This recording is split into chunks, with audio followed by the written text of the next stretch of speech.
Number 7! A game the developer can't legally sell anymore. Number 7 is Too Human. I messed up big time when it came to this game. There was a short time when Canadian developer Silicon Knights was highly regarded. After the last few top-rated games, we all thought Silicon Knights was well on their way to becoming one of the top developers around. I missed out on the launch of Eternal Darkness, and I already got Blood Omen and Metal Gear Solid: The Twin Snakes, so I wanted to be there for their next big game. But boy, did I make a mistake. The story was based on Norse mythology that depicts the Aesir, the Norse gods, but Too Human didn't take place back in those classic stories. No. Silicon Knights decided to set their game in the far future. So it was a science fiction retelling of Norse mythology, where the Norse gods are actually cybernetically enhanced humans, tasked with protecting mankind from an onslaught of Loki's army of machines. Yeah, that's right. A little weird, huh? Humans have been at war with sentient machines for so long that they've both developed and exchanged nuclear and antimatter weapons, leaving the Earth in a 1,000-year winter. Humanity now teeters on the brink of extinction.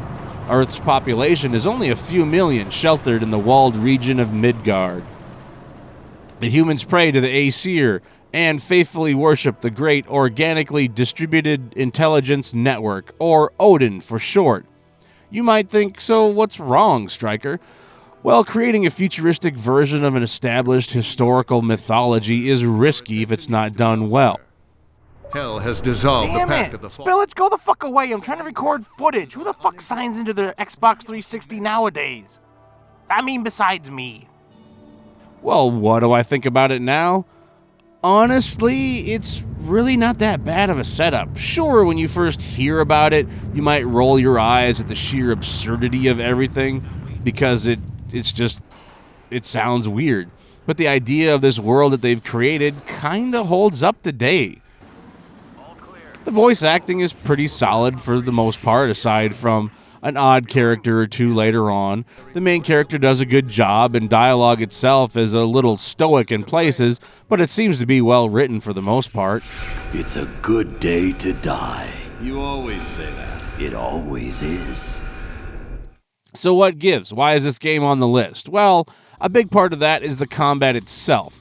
In a bold move, the developer decided to use the right analog stick to attack with your melee weapons, which means that throughout the entire game, you're never in control of the camera. You can still point in a direction and reset it, but that's all you can do. Spillage, get the fuck out of my life. I'm trying to record. Fuck. At first, it seems to work okay for the most part, but even back when this game originally came out, this was a difficult design choice to get used to for those of us that always played games where the right analog stick would move the camera around. Watching your character ice skate around enemies is somewhat entertaining, but constantly having to wiggle the analog stick around and hold it in certain directions can be tedious. And it's hard getting comfortable with it since not many games play like this. It can often be frustrating when you just want the camera to swing around down a new hallway so you can see if there are enemies there. When you watch other people play this game, you'll often see footage of people just swinging their weapon wildly all of a sudden. Yeah, just like that. Well, that's because they wanted to move the camera around. Combat itself can also get kind of tiring, especially if you're not switching to different weapons every so often to try out new ones. They designed the combat to have some depth and complexity to it, but all enemies are automatically leveled to the player throughout the entire game. So no matter how powerful you become, the enemies are going to match you through your whole journey. This is really the reason why combat itself gets more dull and repetitive as the game goes on. You're not really making any progress.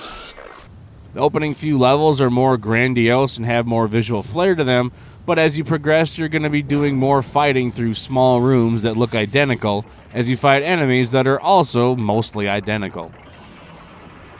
Look, I'm sorry, you can look at all the reviews from professional critics back in the day, and a large majority of them fall between a 6 and a 7. Seriously, every single one. Well, except for GamePro, they gave it a 4 out of 5. And honestly, I never put much faith in GamePro reviews over the years, so it is what it is. The Metacritic score is a mixed 65, but you will notice the user score is a little higher with a 7.0, which comes from over 475 ratings, which means that despite its history, some people are out there honestly like it. Look into the well and see the future unfold.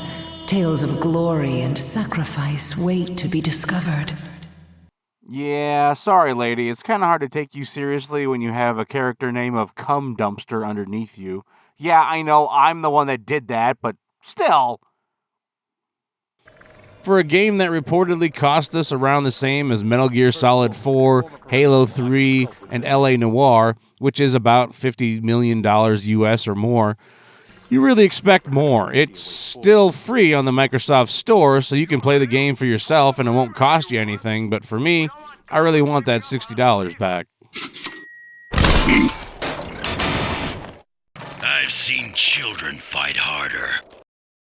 Check back here for a new video every other day until the end of the year. That's right, another entry every other day until December 31st. The next video in order will show up here if it's available. Otherwise, it'll be a random video. Thanks for watching.